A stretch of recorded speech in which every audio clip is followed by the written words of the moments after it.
I moved into this apartment a few years ago, hoping for a fresh start. It was quiet, small, and strangely cheap for its location, but I didn't question it. I just wanted a home. For the first couple of weeks, everything seemed perfectly normal. My cat, Leela, adapted faster than I did. She slept soundly every night, indifferent to the world. That's why the night she suddenly jolted awake at exactly 3 a.m. unsettled me. She wasn't looking at me. She was staring at the bedroom door, frozen, fur slightly raised, tail low, eyes wide and alert. I whispered her name. No reaction. The apartment felt unnaturally silent, like the air itself was waiting for something. Even the faint hum of the refrigerator seemed distant. I forced myself out of bed, my bare feet cold against the wooden floor. I told myself I would find a logical explanation. Maybe something had fallen in the kitchen, or perhaps a mouse had wandered inside. I tried to convince myself that there was an explanation for everything. But when I pushed the kitchen door open, I froze. Every cabinet door was wide open. All of them. Not a single one was partially closed, not cracked. Fully open, as if someone had walked deliberately, testing each one. Nothing was missing, nothing was broken, just the doors, staring at me in the dim light like silent mouths. My mind scrambled. Maybe I was tired, maybe I forgot, but I was certain I had closed every cabinet before going to bed. I forced myself to close each one, slowly, deliberately, trying to ignore the chill running down my spine. Then I went back to bed, but Lila didn't follow. She stayed in the hallway, staring into the darkness, ears flat, tail twitching. The following nights were unnerving. Tapping noises came from the kitchen. Drawers slid open slightly on their own. Plates shifted.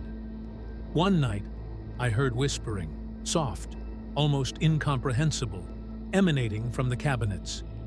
I checked everything thoroughly. Nothing. But Lila refused to enter the kitchen. If I tried turning off the lights, she would growl, low and warning. Nighttime became unbearable. Weeks passed, and the events escalated. Sometimes I woke to find drawers open, items moved, keys on the floor.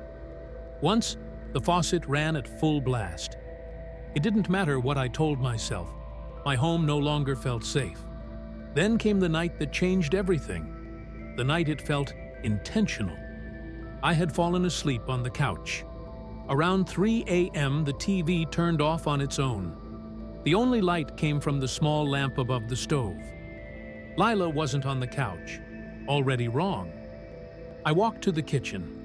The door was slightly open again. I stepped inside. The left side cabinets were wide open. The right side cabinets perfectly closed. On the counter, plates were arranged. 3 small, 2 medium, 1 large. A countdown. 3, 2, 1. My stomach churned. As I whispered, "What is this?" I heard a soft click behind me. The kitchen door began to close slowly, deliberately, as if pushed by an invisible hand. Silent, intentional. Lila hissed, her fur raised. I grabbed her and ran, spending the night in my car with the lights on. A friend laughed when I told him, "Old apartments make noise. Cats are weird," he said. For a moment, I believed him. Almost. Until the stormy night. Rain hammered the windows. Thunder rattled the walls. I was half asleep when Lila leaped onto the bed, growling a deep, threatening growl I had never heard. I lifted my head and saw a shadow at the end of the hallway. Tall, human-shaped, completely still. Watching. My heart froze. I couldn't scream. Lila arched her back, fur bristling. The shadow moved, but not toward me.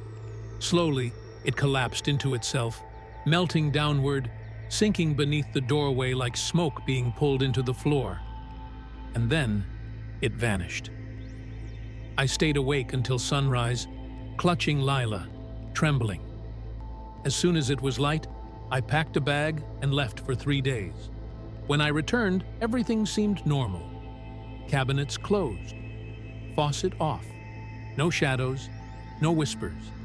But sometimes, late at night, I wake to see Lila sitting in the hallway, staring at the kitchen with her fur raised, eyes wide, tail twitching, just like the first night. And every time, the same thought pierces my mind. Maybe they came to visit, because I had just moved in. I just wish I knew who they were, and why they never really left. Even now, I still check every cabinet before bed. And every night, I listen for the soft tap of a drawer, for the whisper of something moving, for the shadow that waits, patient, just beyond my vision.